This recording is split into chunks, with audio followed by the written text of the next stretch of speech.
Hello, I'm Jim Morningstar, your guide through this 9-session Integrative Life Teacher training series. Affirmations, Building a Success Attitude. Fortunately, for all of us, the power of our thinking can and does work in reverse of limiting beliefs. I can build a success attitude, but in order to make changes, I need to change some key thoughts and feelings that have superglued limiting thoughts into my psyche. How limiting thoughts and feelings reinforce each other.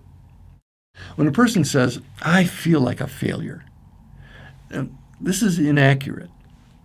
I feel fear and then judge myself to be a failure. If I recognize the fear for what it is, FEAR, false evidence appearing real, or life energy with the thought, I'm going to be hurt, I can address my fear, make an appropriate decision, and free myself from the negative judgment. Otherwise, every time in the future when I feel fear around a similar situation, I automatically go to the negative judgment rather than deal effectively with my fear. I must disconnect my fears from my old judgments. Judgment keeps my energy stuck in fear. I can change my thoughts about my fear and take more positive action. This could set me up to have a much different experience when faced with circumstances which in the past were associated with pain and or failure. A worthy long-term goal is to disconnect my fear from all old judgments that no longer serve me. The Affirmation Principle states, I can positively change my mind. Now, what many schools of positive thinking do not tell us is that the so-called negative thought we have is just life energy with negative judgments attached to it, held in place by strong, frozen feelings. The energy, sensed as my feelings, is actually neutral and has the potential to be used in my favor, but the attitude towards it can change. For example, I might be angry about not getting paid what I want on my job. Frustration always signals me to change my mind or change the scene. Thus, I can decide that actually the money I'm getting paid is just fine for now, or I can ask for more pay or get a new job. But we must admit our feeling nature to master the principle of changing our mind positively and permanently. Just to demand that people, including myself, have good thoughts and behaviors generally produces rebellion and reactivity. Integrating the heart, feelings, and the head, thinking, is what produces integrated human beings who are receptive as well as proactive, empathetic as well as creative. The affirmation. How do we effectively do this in the face of so many negative and limiting thoughts we are exposed to and the fears we've accumulated along the way? Here's where the most powerful tool humans have must be learned and skillfully used, the affirmation. An affirmation is a consciously chosen thought to precisely counter the limiting beliefs in a way that initiates a productive course of action. If it is just a flowery, sentimental saying that leads to no significant change in my life, then it's worthless. We've all experienced a thought that gives us the aha reaction when uncovering a truth that frees us.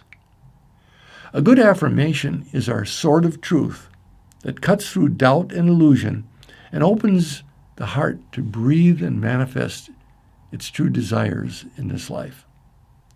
To construct an effective affirmation, I like to use what I call the 4 Ps guideline. This is a retraining of our mental self-talk that assails us continuously. Herein is the key to life change.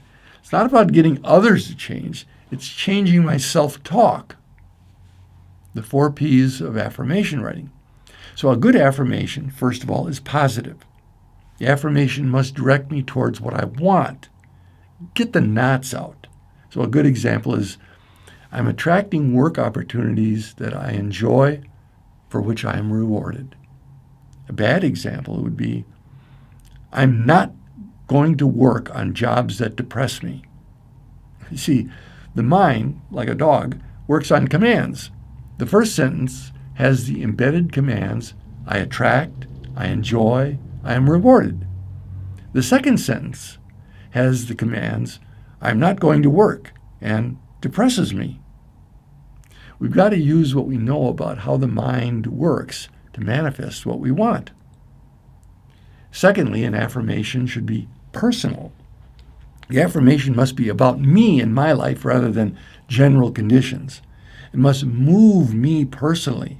I must be willing to feel it for it to be effective.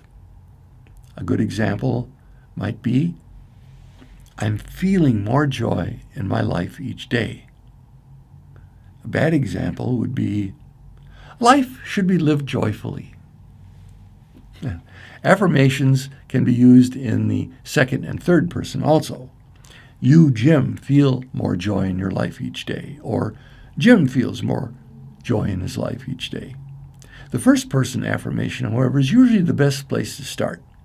Humans most every day use I, thou, and it interactions, and we can optimize our change of mind by being able to affirm in all three modes. The third attribute of a good affirmation is present. The affirmation generally touches me most effectively if it's stated in the present tense, not in the future or past. All power to change is in the present. So a good example is, I am working more productively as I encourage myself. Bad examples might be, I will do better at work when I have a better attitude. Of course, I don't have a better attitude, so I'm not doing well. Or, if I had a better attitude, I'd be better off now. Of course, I didn't have a better attitude, so I'm not. See how the mind is looking for loopholes. The will and the when are in the future, so I don't have to do anything to change now. Affirming negatively in the past also reinforces it in the present. For example, when I say, I'm no longer depressed as I've been for the last 10 years, the mind hears, I am depressed.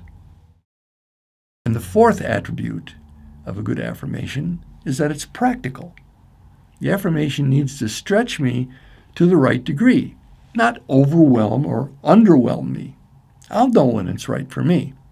Bad examples might be, everyone thinks I'm the greatest. Now, my mind can't and shouldn't buy this. Or, someday, if I'm lucky, someone may think I'm okay. That's a wimpy effort. A good example depends on just what's right for me. It clicks for me. Examples could be, I'm enjoying my relationships more and more. Or I'm bringing people into my life who appreciate me for who I am. Now, all these P's may be overridden by the fifth P, which is passion. If a thought really turns you on, lights your fire, use it. The affirmation writing process. Now let's put these guidelines into action by taking the limiting beliefs you came up with in the analysis game and changing them into positive affirmations. We use the limiting beliefs because 1, they are in our way and need to be redirected, and 2, they have emotional energy which can now be used in our favor. So take handout 3, Affirmation Principle in Writing, and write an affirmation for each limiting belief you uncovered in the analysis game. At a later time, you can use the process for any negative or limiting belief about yourself. So an example of changing the first limiting belief, work is inherently soul-deadening for me, so I just do enough to survive. The affirmation might be, I'm finding more joy and light in me and all I do each day. Now, parenthetically, I could include in that, in other words, I might not write it down, or I can write it down. I'm finding more joy and light in me in all I do each day, which includes the work I do and am attracting into my life. So if you can keep the affirmation short and just know that that's what you mean, I'm finding more joy and light in me in all I do each day. In other words, knowing that that includes the work I am doing and attracting, then you don't have to write the whole long sentence. The short one will do. An example of changing the second limiting belief: I won't improve my lot in life unless I'm forced to. It's got to be miserable enough for me to risk changing. The affirmation might be, I'm seeing growth and change becoming more and more pleasurable and easy for me in my work and play. Now, that's a stretch for my mind, to be sure. A good affirmation means I stretch, but it's stretched to the right amount. I'm not saying, I'm perfect right now and everything is wonderful. No, my mind won't buy that. I have to stretch so I am seeing growth and change becoming more and more pleasurable and easy for me in my work and play. So each day I accumulate more evidence for that. An example of changing the third limiting belief: I have to prove myself and success does not come easy for me, might be, being one with my source, I am naturally successful and have nothing to prove. I am naturally led to fulfilling activities in my life. Again, it's your feeling for it that makes the difference. Stop the video and complete handout 3 and come back to the video. Now, I suggest you write each of the affirmations you came up with, on a 3x5 card, for example, and put them where you'll read them every day. Notice how you can more easily and effectively change your thinking and how that impacts your feelings about your life. Acknowledge yourself for your efforts every time you do it. Holding you in my heart as fellow travelers on the road home, I send and receive blessings for our circle and all sentient beings till next class. Blessings in light and love.